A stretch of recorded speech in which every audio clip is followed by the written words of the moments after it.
aujourd'hui, je vais vous présenter les guerres en ex-Yougoslavie. Donc celles-ci constituent un ensemble de conflits qui se sont déroulés entre le 31 mars 1991 et le 12 novembre 2001 en Europe de l'Est. Je vais aussi vous présenter les massacres qui ont eu lieu pendant cette même période. Je vais donc vous présenter l'origine de ces différents conflits, puis leur déroulement et enfin le bilan qu'ils ont pu causer. Donc tout d'abord, il existe plusieurs causes aux guerres de Yougoslavie.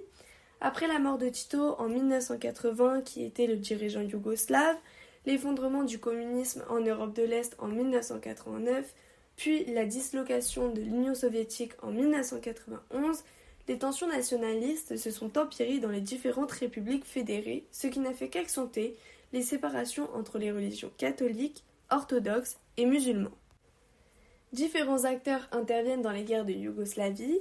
Donc face aux soldats yougoslaves et serbes, les belligérants slovènes, croates, bosniaques, kosovars et albanais ont pris part au conflit balkanique ainsi que les forces de l'OTAN.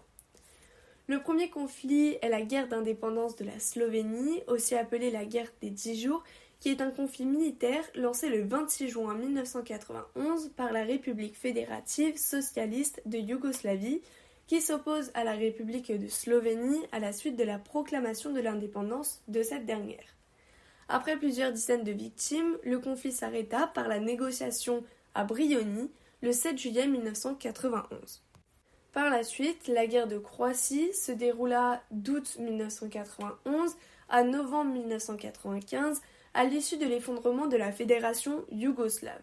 Cette guerre opposait la République de Croatie, nouvellement indépendante, à l'armée populaire yougoslave et à une partie des Serbes de Croatie.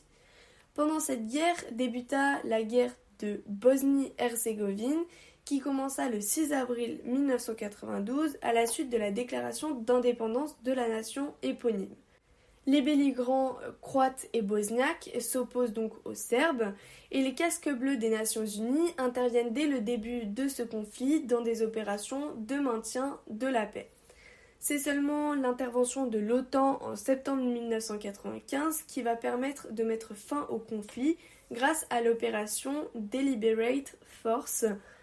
De plus, différents massacres ont eu lieu durant les guerres en ex-Yougoslavie, notamment la guerre de Bosnie-Herzégovine, telle que le génocide de Bosniak, qui fait référence au massacre de Srebrenica, perpétré en juillet 1995 par les forces serbes.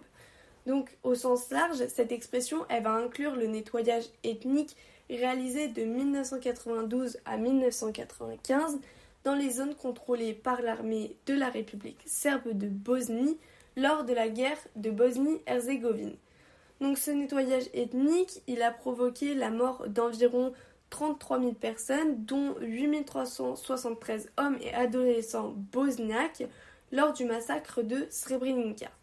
Donc l'armée serbe a été reconnue coupable de nombreux crimes de guerre, dont des emprisonnements arbitraires, des viols, des meurtres et des actes de torture.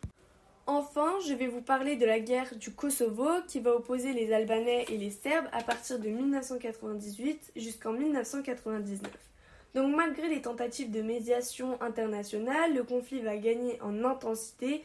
De nombreux crimes de guerre et massacres de civils ont lieu, tels que le massacre de Razak qui a eu lieu en janvier 1999 dans le village de Resak en comptant 45 victimes.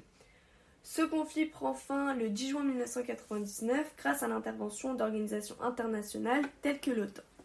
Par la suite, les déclarations d'indépendance des nations concernées ont conduit à l'éclatement progressif de la Yougoslavie en nations distinctes. C'est donc en l'espace de 10 ans qu'on estime que ces conflits ont fait entre 130 000 et 140 000 victimes armées et civiles compris, et à la suite des conflits, on compte plus de 2,4 millions de réfugiés.